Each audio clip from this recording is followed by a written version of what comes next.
Sa isang dramatiko at hindi inaasahang pangyayari, nakuha ni Pedro Taduran ang kanyang pangalawang titulo sa mundo na may sorpresang tagumpay sa ikasyam na round laban kay Shinjiro Shigeoka. Naganap ang upset na tagumpay ng Pinoy boxer para mabawi ang IBF Minimum Weight Championship sa Shiga Daihatsu Arena sa Utsu City, Japan noong linggo. Sa simula pa lang ipinakita ng 27 gulang na Tubong Libon Albay ang kanyang hangarin sa pamamagitan ng pag-neutralize sa kinatatakutan na pag-atake sa katawan ni Shigeoka habang naglulunsad ng sarili niyang agresibong opensiba.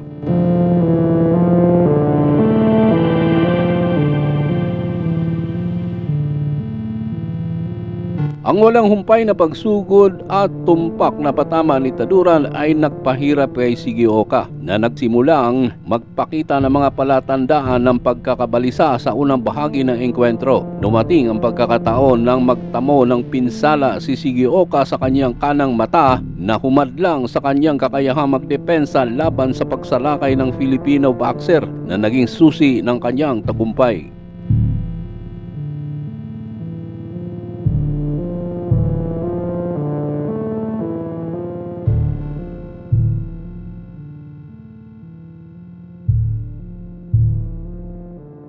Habang umuusad ang mga round, lumala ang kondisyon ng kampyon, naduguan ang ilong at halos mamaga ang kanyang mata. Ang walang humpay na bilis at lakas ng mga pag-atake ni Taduran ay nagdulot kay Shigeoka na hindi makapag-mount ng isang epektibong counter na nagpapataas ng mga alalahanin tungkol sa kanyang kalusugan at kaligtasan habang nagpapatuloy ang laban. Sa ikapitong istansa, naging maliwanag ang posibilidad na itigil ang laban habang patuloy na nangingibabaw si Taduran.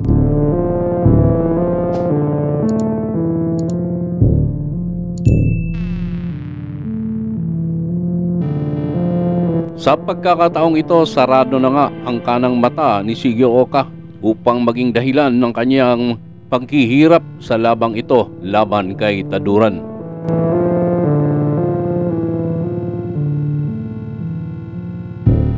Kung tutuusin, malakas pa rin ang resistensya at stamina ni Shigeoka.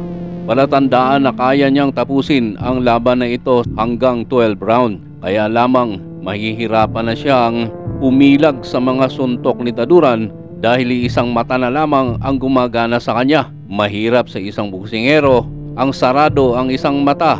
Hindi mo kayang tansyahin ang mga suntok ng iyong kalaban dahil sa pinsala ng iyong paningin.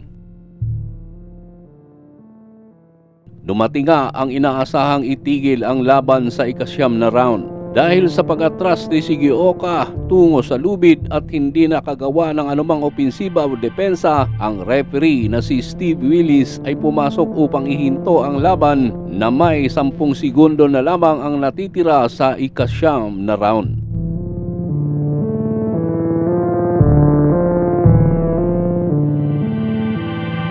Makikita mo dito na pinagbibigyan pa rin ng referee ang Hapon kung ito ba ay kaya pang tanggapin ng mga suntok ng ating pambatong Pilipino na si Taduran. Ngunit napansin niya ang mahihirapan na talaga ito.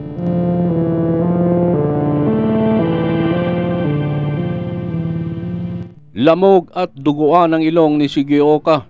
Wala na siyang magawa kundi yumakap na lamang kay Taduran upang maiwasan ang mga suntok nito.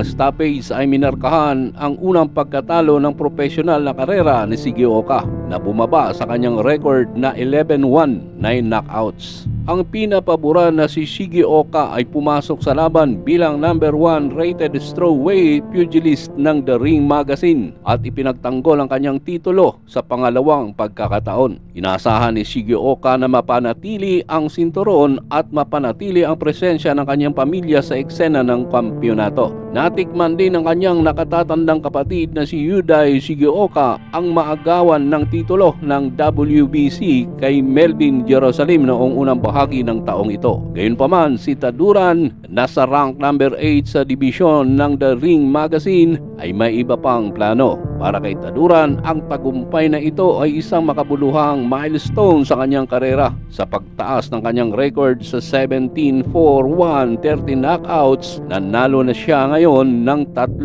magkasunod na laban. Ang tagumpay na ito ay minarkahan din ang kanyang ikalawang world title na dati nang naangkin ang IBF minimum weight belt sa tagumpay laban kay Samuel Salva.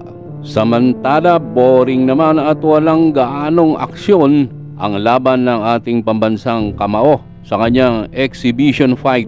At talagang lumabas na exhibition lamang ito. Talagang wala kang maasahang anumang aksyon na talagang inaabangan ng ating mga kababayan at ng iba pang mga mahilig sa boxing. Hanggang dito na lang muna tayo mga ka-Round 3. Huwag niyong kalimutang mag-subscribe at mag-like sa ating munting channel. Maraming salamat sa patuloy ninyong panonood.